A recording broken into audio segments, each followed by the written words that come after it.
இந்திய அரசியல் சட்டத்தில் என்ன இருக்குன்னா, ஒரு கூட்டம் ஆரம்பிக்கிறதுக்கு முன்னாடி ஜனகணமன பாடணும், தேசிய கீதம். ஆரம்பித்ததுக்கு பின்னாடியும் தேசிய கீதம் பாடணும் அப்படின்னு இருக்குது. நமக்கு தெரியாது. ஏன்னா இந்த கூட்டம் பூரா எடுத்தோடனே தமிழ் தாய் வாழ்த்தை போடுவான். தமிழ் தாய் வாழ்த்து இவங்க வாழ்த்தா? பாவம், அந்த தமிழ் தாய் வாழ்த்து எழுதினவரையே கேவலப்படுத்தி இவங்க இஷ்டத்துக்கு அதில் எடிட்டிங் வரியெல்லாம் கட் பண்ணி வரியெல்லாம் சேர்த்து அவர் இருந்திருந்தால் அவங்க மேலே கேஸே போட்டிருப்பார். தமிழ் தாய் வாழ்த்து அவர் பேச்சே அவர் அனுமதியே இல்லாமல் எடிட் பண்ணுறாங்க, ஏதோ இவங்க எழுதுன மாதிரி. அதனால் நமக்கு பழகி போச்சு அந்த தமிழ் தாய் வாழ்த்தை பாடி பாடி. சரி, கேடுங்கட்டு போகிறான், எடிட் பண்ணான், கட் பண்ணான். இவங்க இந்த கூட்டம் திருந்தாத ஜென்மம் என்னத்தையா பண்ணுறதுன்னு நம்மளும் அதையே தான் பாடிக்கிட்டு இருக்கோம். கவர்னருக்கு போய் இது போட்டாங்க ஒரு 2 கூட்டத்துக்கு முன்னாடி தமிழ் தாய் வாழ்த்து, அப்புறம் கடைசி ஜனகணமனதி. கவர்னர் சபாநாயகரை கூப்பிட்டு, அப்போ அது இந்திய அரசியல் சட்டத்தின்படி ஆரம்பிக்கும் போதும் ஜனகணமனதி பாடணும், முடியும் போதும் ஜனகணமனதி பாடணும், அதனால் ஜனகணமனதியை சேர்த்துருங்கண்ணா.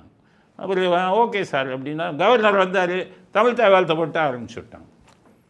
இவ்வளோ சொன்னேன்னு என்னார், இந்த கூட்டம் இப்படி திருந்துமா? இது பூரா சமூக விரோதிகள் கூட்டம், அவன் இப்படி தான் போடுவேங்கிறான்.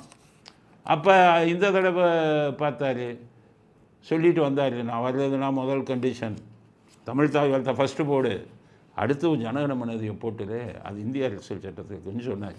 அதை பண்ணிக்கலான்ட்டார். யார் நம்ம இது லேண்ட் கிராபிங் அப்பாவும் தான் ஆகுனா இதுங்களை நிலவரிப்பு வழக்கில் தான் அவர் மேலே எஃப்ஐஆர் இதெல்லாம் போட்டிருக்காங்கல்ல, அவர் அப்பாவை வந்துக்கிட்டு சரின்ட்டு மறுபடியும் ஒதுக்கிட்டாங்க. இதை ஜனகணமனதியை. அவளுக்கு கோவம் வந்துச்சு.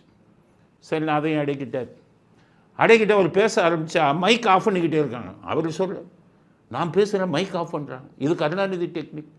அந்த காலத்தில் எதிர்க்கட்சி தலைவர்கள் யார் பேசினாலுமே கருணாநிதி சொல்லுவார், டே மைக் ஆஃப் பண்ணு, நம்மளை தாக்குறானா மைக் ஆஃப் பண்ணுன்னுவாங்க. இந்த சபாநாயகருக்கு இதுதான் வேலை. திமுகவில் எல்லா சபாநாயகரும் செஞ்ச வேலை கருணாநிதி பேச்சை கேட்டுக்கிட்டு மைக் ஆஃப் பண்ணிடலாம். எதிர்க்கட்சி தலைவர்கள் எழுந்திரிச்சு பேசினா மைக் ஆஃப். ஜெயலலிதாலாம் பார்த்துட்டு தான் இந்த சட்டசபை உள்ளே வரமாட்டேன், நான் சிஎம்மாக தான் வருவேன்ட்டு தான் போனாங்க. ஏன்னா சேலை பிடிச்சிட்டு தான் இன்னும் மட்டும் இல்லை, மைக்கை பூரா ஆஃப் பண்ணிக்குவோம், எவனையும் பேசக்கூடக்கூடாது. இவங்க பேசினா மட்டும் கெட்ட வார்த்தை எடுத்துட்டுனா அப்படியே மைக் ஆனில் இருக்கும். அதைத்தான் இன்றைக்கி சொல்கிறாரு, என்னை பேச கூப்பிட்டுட்டு மைக்கை ஆஃப் பண்ணுறாங்க, எனக்கு கேவலம் இல்லையா?